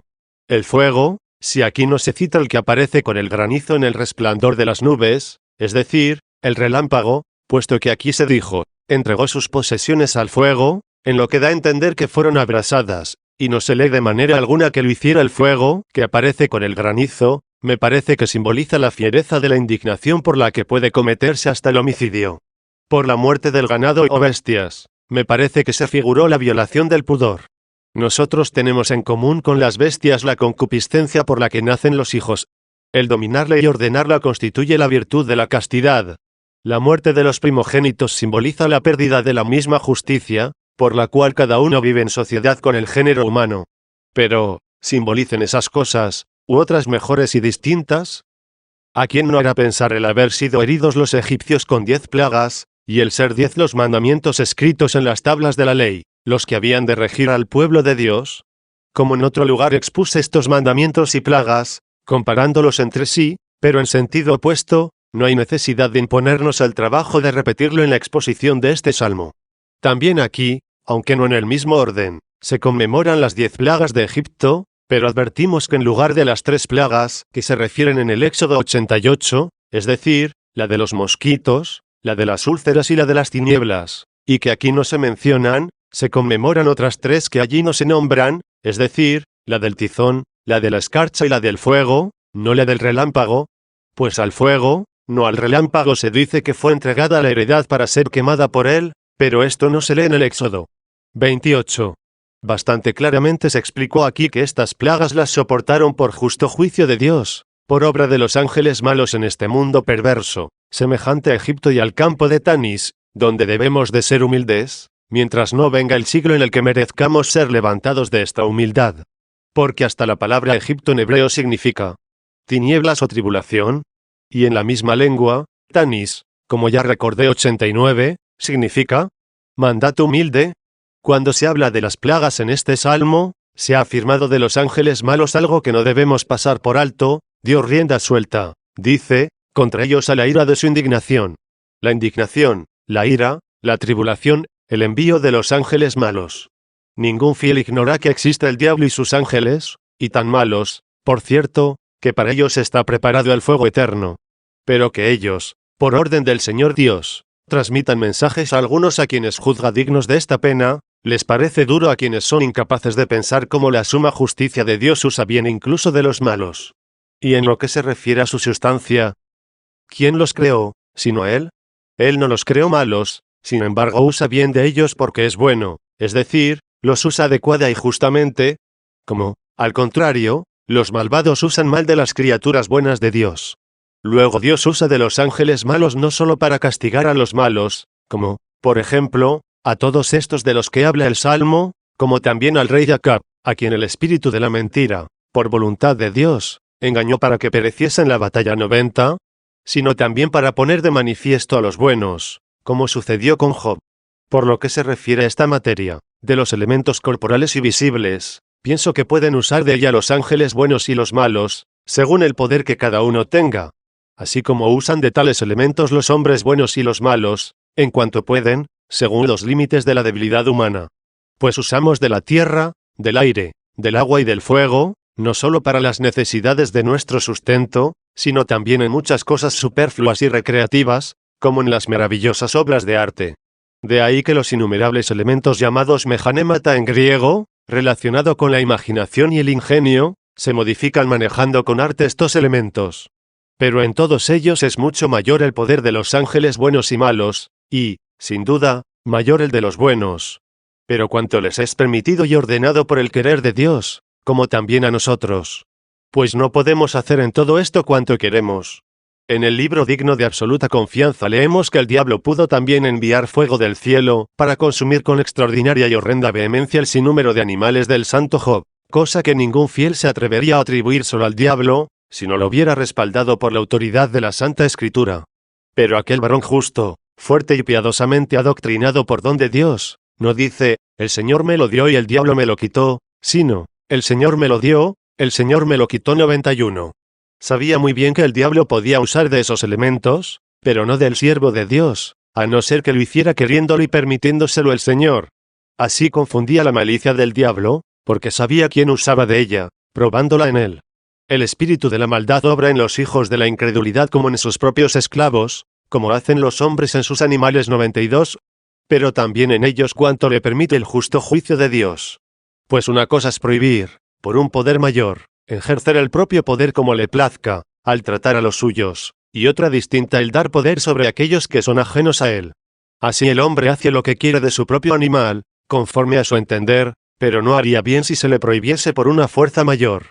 Pero para usar de un animal ajeno, espera que se le dé poder de parte de su dueño. En un caso se le impide ejercer el poder que tenía. En otro, se le concede el que no tenía. 29. Siendo así las cosas, si Dios castigó con aquellas plagas a los egipcios, mediante los ángeles malos, ¿nos atreveríamos a decir que también el agua fue convertida en sangre por los mismos ángeles, y que las ranas fueron asimismo obra de ellos, algo así como pudieron hacer los magos del faraón en su beneficio? Y así los ángeles malos se hallarían situados de tal manera entre una y otra parte, castigando a unos y engañando a otros, según el juicio y la disposición de Dios, justísimo y omnipotente, que usa rectamente de las malicias de los malvados? No me atrevo a afirmarlo. ¿Cómo es, entonces, que los magos del faraón no pudieron hacer los cínifes? 93. ¿Acaso porque no se les permitió esto a los mismos ángeles malos? ¿O hemos de decir, con más razón, que es algo que se nos oculta, y que excede nuestra capacidad de investigación? Porque si pensáramos que Dios hizo aquellas cosas sirviéndose de los ángeles malos, porque se les imponían castigos, y no se les ofrecían beneficios, como si Dios no castigara a nadie mediante los ángeles buenos, sino sirviéndose de aquellos que son como los verdugos de la milicia celestial, sería también lógico pensar que Sodoma fue arrasada por los ángeles malos, y que Abraham y Lot hospedaron a ángeles malos, cosa que no debemos admitir sin contradecir lo que claramente dicen las Escrituras. 94. Luego queda claro que estas cosas se pueden infligir a los hombres tanto por los ángeles buenos, como por los malos. ¿Qué es lo que harán, y cuando conviene hacerlo, a mí se me oculta? Mas no a aquel que lo hace, ni a quien él quisiera revelarlo. Sin embargo, guiados en nuestro intento por la divina Escritura, leemos que se imponen castigos a los malos por los ángeles buenos, como a los sodomitas, y también por los malos, como en el caso de los egipcios. En lo que no estoy de acuerdo es en que los justos sean tentados y probados con castigos corporales por los ángeles buenos. 30. Por lo que se refiere a este pasaje de este salmo, si no nos atrevemos a atribuir a los ángeles malos las cosas que maravillosamente se hacen en las criaturas, sin embargo tenemos algo que sin duda sí les podemos atribuir: la muerte de los animales, de los primogénitos, y en especial aquello por lo que sobrevinieron todas las desgracias, el endurecimiento de su corazón, para no dejar salir de Egipto al pueblo de Dios. Al decir que Dios causó esta perversa y depravada obstinación 95, no quiere decir que fue Él quien la suscitó, sino que la permitió, tolerando que los ángeles malos obrasen en los hijos de la infidelidad. 96. Lo que Dios permitió de una manera justa y merecida. Así también aquello que dice el profeta Isaías: Señor, sucede que tú estás enojado y nosotros hemos pecado, por eso hemos errado, y nos hemos hecho todos como inmundos. 97. Esto lo debemos entender por la misma razón de que precedió algo por lo que Dios, justísimamente enojado, apartó de ellos su luz, para que por los pecados, que por ningún argumento pueden defender que no son pecados, la ceguera de la mente humana se estrellase contra ellos, desviándose y alejándose del camino de la justicia. Y también lo que se escribió en otro salmo de los mismos egipcios, que Dios les cambió su corazón para que odiasen a su pueblo y obrasen con engaño con sus siervos. 98. Bien se puede creer que Dios lo hizo mediante los ángeles malos, a fin de que, corrompidas ya las mentes de los hijos de la incredulidad, por los ángeles malos, para quienes hasta los vicios son sus amigos, les excitasen a odiar al pueblo de Dios, y sirviesen de terror y de corrección para los buenos aquellos prodigios, incluso aquellos males de las costumbres, y que están simbolizados, como hemos dicho, en las plagas corporales, según lo que está dicho: abriré mi boca en parábolas. Es muy conveniente creer que se llevan a cabo por medio de los ángeles malos en aquellos que por la divina justicia están sometidos a ellos. No obstante, cuando sucede lo que dice el apóstol, Dios los entregó a las concupiscencias de su corazón, para que realicen lo que no conviene. 99. No hemos de entender que los ángeles malos, a quienes está con suma justicia sometida la malicia humana, excepto la de aquellos a quienes libra la gracia, se gozan y operan allí como en su propio terreno.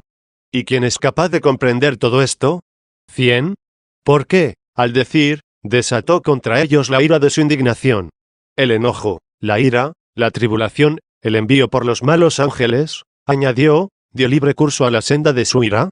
¿Quién será tan inteligente, capaz de penetrar y entender el mensaje que se oculta en tamaña profundidad? La senda de la ira de Dios, por la que castigaría con justicia la impiedad de los egipcios, estaba oculta, pero abrió camino a esta misma senda, para que sacando a la luz sus crímenes, como fuera de sus escondrijos, castigara con toda claridad, mediante los ángeles malos, a los que manifiestamente eran impíos. De este poder de los malos ángeles solo libra al hombre la gracia de Dios, de la que dice el apóstol, el cual nos liberó del dominio de las tinieblas, y nos trasladó al reino del Hijo de su amor. 101. El simbolismo de esta liberación lo llevaba en sí mismo este pueblo al ser liberado del dominio de los egipcios, y ser trasladado al reino de la tierra de promisión, que manaba leche y miel, lo cual significa la dulzura de la gracia. 31. V.52-53. Después de conmemorar las plagas de Egipto, prosigue el Salmo diciendo, y sacó como abejas a su pueblo, y los condujo como a un rebaño en el desierto. Los condujo en esperanza y no temieron. Y el mar cubrió a sus enemigos. Tanto mejor se lleva esto a cabo, cuanto es más en el interior, donde somos liberados del poder de las tinieblas, y trasladados espiritualmente al reino de Dios, y según la Pascua espiritual, nos hacemos ovejas de Dios, caminando por este mundo como por el desierto, ya que nuestra fe no es visible a nadie. Como dice el apóstol, vuestra vida está escondida con Cristo en Dios. 102. Pero somos conducidos en esperanza, ya que por la esperanza hemos sido salvados. Y por tanto no debemos temer, porque si Dios está con nosotros, ¿quién estará contra nosotros? 103. Y el mar sumergió a nuestros enemigos. Los ha aniquilado en el bautismo por la remisión de los pecados. 32. V.54. Continúa diciendo, y los introdujo en el monte de su santificación. Cuánto mejor en la Santa Iglesia. El monte que había conquistado su diestra. Cuánto más sublime es la Iglesia que ha conquistado Cristo. De quien se dijo, y el brazo del Señor. ¿A quién se ha revelado? 104. Y arrojó de su presencia a los gentiles, y de la presencia de sus fieles, porque en cierto modo son gentiles los espíritus malignos que causan los errores del paganismo. Y les repartió la tierra distribuyendo las suertes. También en nosotros todo lo realiza el único y mismo Espíritu, repartiendo a cada uno sus dones como Él quiere. 105. 33. V.55-58. E hizo habitar en sus tiendas a las tribus de Israel. Hizo, dice, habitar en las tiendas de los gentiles a las tribus de Israel. Creo que esto debe ser interpretado mejor en sentido espiritual, es decir, que nosotros somos elevados por la gracia de Cristo a la gloria celestial, de donde fueron expulsados y arrojados los ángeles, que pecaron. Aquella generación depravada y provocativa, como no se despojaba de la túnica del hombre viejo, debido a estos beneficios corporales, siguieron todavía tentando y enojando al Dios excelso, y no observaron sus testimonios, y se apartaron y no cumplieron el pacto como sus padres. Por cierto pacto y acuerdo, dijeron, todo lo que ha hablado el Señor nuestro Dios, lo cumpliremos y le pondremos atención. 106. Hay que tener en cuenta que dice como sus padres, pareciendo que durante todo el texto del Salmo habla de los mismos hombres. Sin embargo, aquí parece que habla de los que ya estaban en la tierra de promisión, y al decir, sus padres, se refiere a los que en el desierto irritaron al Señor. 34. Se volvieron un arco engañoso, o, como hallamos en otros códices, un arco disforme o inverso. Que habrá que entender en estas palabras se esclarece en lo que sigue, y provocaron su ira desde sus collados. Esto quiere decir que cayeron en la idolatría. El arco, pues, se volvió al revés, no a favor del nombre del Señor, sino en contra del Señor, que le había dicho a este pueblo, no tendrás otros dioses fuera de mí. 107. Por el arco se significa la intención del ánimo. En fin, también esto lo expone más claramente, diciendo, y con los ídolos le provocaron su celo. 35. V.59-60. Lo oyó Dios y se indignó, es decir, lo vio y los castigó. Y anuló totalmente a Israel. A que quedaron reducidos aquellos que, gracias a la ayuda de Dios, fueron lo que fueron, si el mismo Dios los rechaza. Sin duda que aquí recuerda la derrota que sufrieron por parte de los filisteos, en tiempo del sacerdote Elí, cuando les fue arrebatada el arca del Señor, y ellos fueron exterminados en una gran matanza. 108. Esto es lo que dice, y rechazó su morada en Silo, su tabernáculo en el que habitaba con los hombres. Con elegancia describe por qué rechazó su tabernáculo, cuando dice, en el que habitaba con los hombres, ya que no eran dignos de que habitase entre ellos. No siendo digno de habitar entre ellos, ¿por qué no había de abandonar la tienda, que sin duda no había establecido por él, sino por ellos, cuando ya los juzgó indignos de habitar él entre ellos? 36. V.61. Y entregó al cautiverio su fortaleza, y su hermosura en manos del enemigo. Llama fortaleza al arca, por la que se creían invictos, y la llama también belleza, porque en ella se complacían. Asimismo, más tarde, viviendo también mal, y gloriándose del templo del Señor, los asusta por medio del profeta Jeremías. Ved lo que hice con Silo, donde estaba mi tabernáculo. 109. 37. V.62-63. Y entregó su pueblo a la espada, encolerizado contra su heredad. A sus jóvenes los devoró el fuego, es decir, la ira de Dios, y las doncellas no entonaban lamentos, porque no tenían ni tiempo para ello, ante el terror al enemigo. 38. V.64. Sus sacerdotes cayeron bajo la espada, y sus viudas no los lloraban. Efectivamente, cayeron a espada los hijos de Elí, y la viuda de uno de ellos, muerta también poco después al dar a luz, no pudo llorarlo en las honras fúnebres por toda esta perturbación. 110. 39. V.65. Y el Señor se despertó como de un sueño. Parece dormir, cuando entrega a su pueblo en manos de aquellos a quienes odia, por lo que se les dirá: ¿dónde está tu Dios? 111. Se despertó, pues, como quien duerme, como un hombre fuerte vencido por el vino. Nadie se atrevería a decir esto de Dios, sino únicamente su espíritu. Porque ha hablado de él al estilo de los impíos que lo insultan, como a un borracho que duerme largo tiempo, cuando no socorre tan pronto como piensan los hombres. 40. V.66. E hirió a sus enemigos por la espalda, aquellos precisamente que se alegraban de haberles arrebatado el arca, los hirió por detrás. 112. Esto me parece un símbolo de la pena que sufrirá todo el que mire las cosas de atrás, que según el apóstol, deben ser tenidas como basura. 113. Los que reciben el testamento de Dios sin despojarse de la antigua vanidad, se parecen a esos pueblos enemigos que arrebataron el arca del testamento y la colocaron junto a sus ídolos. Y aquellos vejestorios también se derrumban, sin quererlo ellos, porque toda carne es heno, y el esplendor del hombre como flor de heno. Se seca el heno y cae la flor. Pero el arca del Señor permanece para siempre. 114. Es decir, el secreto del testamento, el reino de los cielos, donde se halla la eterna palabra de Dios. Pero los que amaron cuanto está a sus espaldas, por ellos serán justamente atormentados, pues les causó una eterna ignominia. 41. V.67-68. Dice, y rechazó la tienda de José, y no eligió la tribu de Efraín. Eligió la tribu de Judá. No dijo, rechazó el tabernáculo de Rubén, que fue el primogénito de Jacob. Ni tampoco que rechazó a los hermanos que le siguieron, y que preceden por nacimiento a Judá, de forma que rechazándolos a ellos, eligió a Judá.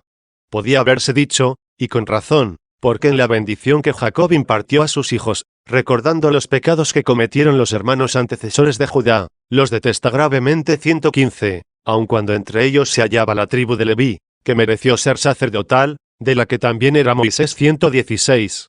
Ni dice tampoco que rechazó el tabernáculo de Benjamín, o que no eligió a la tribu de Benjamín, de la que ya había comenzado a descender el rey.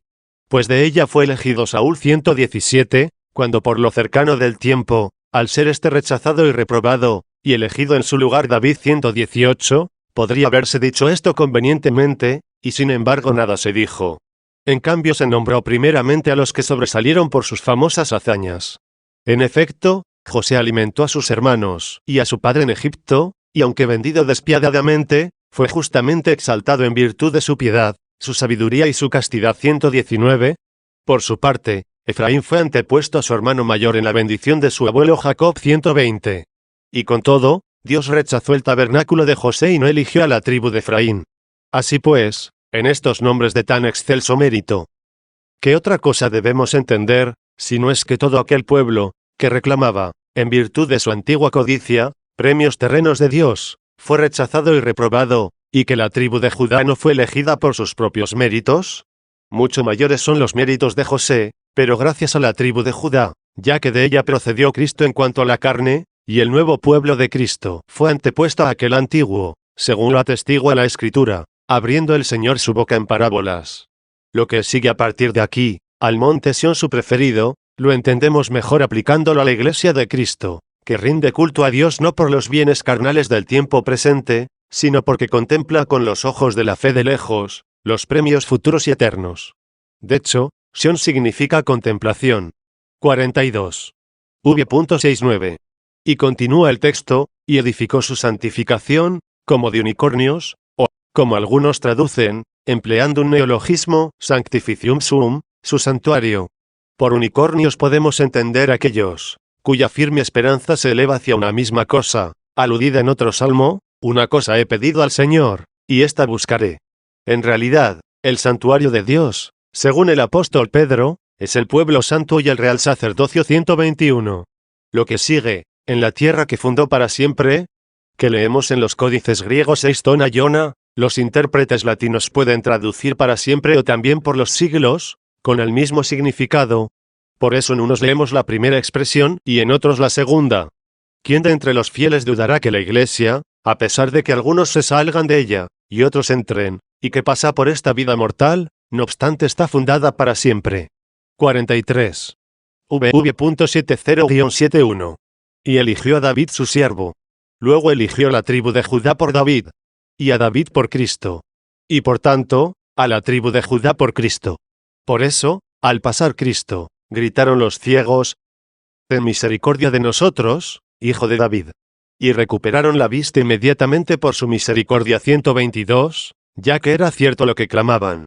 Esto no lo cita de pasada el apóstol, sino que con cuidado lo recomienda, cuando escribe a Timoteo: acuérdate que Cristo Jesús, de la estirpe de David, resucitó de entre los muertos, según mi evangelio, por el cual sufro hasta estar encadenado como un malhechor. Pero la palabra de Dios no está encadenada. 123. Por eso el mismo Salvador, nacido según la carne de la estirpe de David, está simbolizado en este pasaje con el nombre de David, abriendo el Señor su boca con parábolas. Ni os preocupe que después de decir, y eligió a David, en cuyo nombre está significado Cristo, añadió, su siervo, y no su hijo. Es más, reconozcamos precisamente aquí que no se trata de la sustancia del unigénito, coeterna con el Padre, sino de la forma de siervo, tomada de la estirpe de David. 44. Y lo sacó de los rebaños, tras de las ovejas, lo tomó de andar detrás de las preñadas, para pastorear a Jacob su siervo y a Israel su heredad. Aquel David, de cuya estirpe es la carne de Cristo, pasó de ser pastor de ovejas, a ser rey de los hombres. Pero nuestro David, el mismo Jesús, de unos hombres cambió a otros, de los judíos a los gentiles. Sin embargo, siguiendo la parábola, fue retirado de las ovejas, y trasladado a las ovejas. No hay ahora en aquella tierra iglesias judías creyentes en Cristo, como las hubo de circuncisos, poco después de la pasión y resurrección de nuestro Señor. De las que dice el apóstol, era yo desconocido para las iglesias de Judea que son cristianas. Únicamente oían que el que en otro tiempo nos perseguía, ahora propaga la fe que antes asolaba, y en mí glorificaban al Señor. 124. Ya desaparecieron de allí aquellas iglesias de pueblos circuncidados, y por eso en la Judea que actualmente existe, Cristo ya no está en su tierra. Fue retirado de allí. Ahora apacienta los rebaños de los gentiles. Ciertamente fue retirado de andar detrás de las preñadas. Pues aquellas primitivas iglesias fueron tales, que se les dice en el Cantar de los Cantares a la única iglesia, que consta de muchas, es decir, a la única grey, cuyos miembros son muchos rebaños, y de ellos se dice, tus dientes, es decir, aquellos por los cuales hablas, o por los cuales, como comiendo, asimilas a los demás en tu cuerpo, queriendo significar, tus dientes son como rebaño de esquiladas, que suben del lavadero, todas con crías mellizas, entre ellas no hay una estéril. 125. Pues se despojaron entonces de los pesados vellones de la lana del mundo, cuando presentaron a los pies de los apóstoles el precio de sus haciendas 126 vendidas, al salir de aquel lavadero, del cual les aconseja el apóstol Pedro a los que estaban preocupados por haber derramado la sangre de Cristo, y les dice, haced penitencia, y que cada uno de vosotros se bautice en el nombre del Señor Jesucristo, y se os perdonarán vuestros pecados. 127. También engendraron mellizos, es decir, las obras de los dos preceptos de la gemela caridad, por el amor a Dios y al prójimo, por lo que no había entre ellos ningún estéril. Del seguimiento de estas ovejas fecundadas fue tomado nuestro David, que ahora apacienta otros rebaños entre los gentiles, que siguen siendo Jacob e Israel, pues así está escrito, para pastorear a Jacob su siervo, y a Israel su heredad.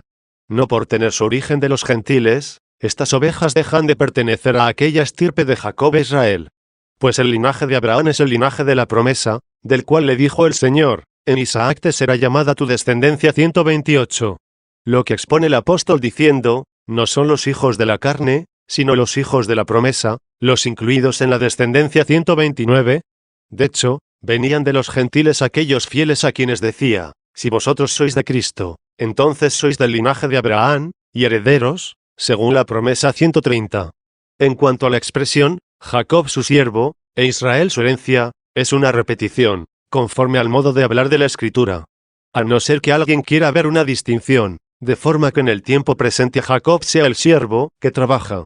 Pero que será la eterna heredad de Dios, cuando vea a Dios cara a cara, de donde viene el nombre de Israel, ¿qué significa? El que ve a Dios. 131. 45. V.72. Y los apacentó, dice, con la inocencia de su corazón. ¿Quién hay más inocente que aquel que no solo no tuvo ningún pecado, por el cual fuera vencido, sino que no tuvo ninguno que vencer? Y con la inteligencia de sus manos los guió, o bien, como se lee en algunos códices, con sus manos inteligentes. ¿Alguno juzgará que más convenientemente habría podido decir? Con la inocencia de sus manos, y con la inteligencia del corazón? Pero el que sabía hablar mejor que cualquier otro, prefirió relacionar la inocencia con el corazón, y la inteligencia con las manos. Y creyó que fue porque hay muchos que se creen inocentes porque no obran el mal por temor al castigo. Querrían hacerlo si quedaran impunes. Estos pueden parecer inocentes en sus manos, pero no en el corazón. ¿Y qué clase de inocencia es esta, si no lo es del corazón, por el cual el hombre ha sido hecho a imagen de Dios? Lo que dice, con el entendimiento, o bien con la inteligencia de sus manos los condujo, me parece referirse a la inteligencia que él suscita en los creyentes, y por eso dice de sus manos, porque el obrar o hacer es propio de las manos, pero tal como pueden entenderse las manos de Dios, porque Cristo también es hombre, pero sin dejar de ser Dios. Ciertamente aquel David, a cuya descendencia pertenece este otro David, Cristo, no podía realizar esto en el pueblo, sobre el que reinaba como hombre. Pero lo hace este otro, a quien con toda razón puede decirle el alma fiel, dame inteligencia y escrutaré tu ley. 132. Pues bien, para que no andemos errando lejos de él, confiando en nuestra inteligencia, como si dependiera de nosotros, sometámonos a sus manos creyendo. Él hará en nosotros que con la inteligencia de sus manos, nos conduzca, libres ya de error, y nos lleve a donde ya no podamos errar. Este es el fruto del pueblo de Dios que escucha su ley, y que inclina su oído a las palabras de su boca, para dirigir a él su corazón, y ser dócil su espíritu con él, y no convertirse en una generación depravada y provocativa, sino que ante todas las cosas que le han sido anunciadas, no solo referentes a la vida presente, sino también a la vida eterna, y no solo para recibir los premios de las buenas obras, sino para practicar esas buenas obras, ponga en Dios su esperanza.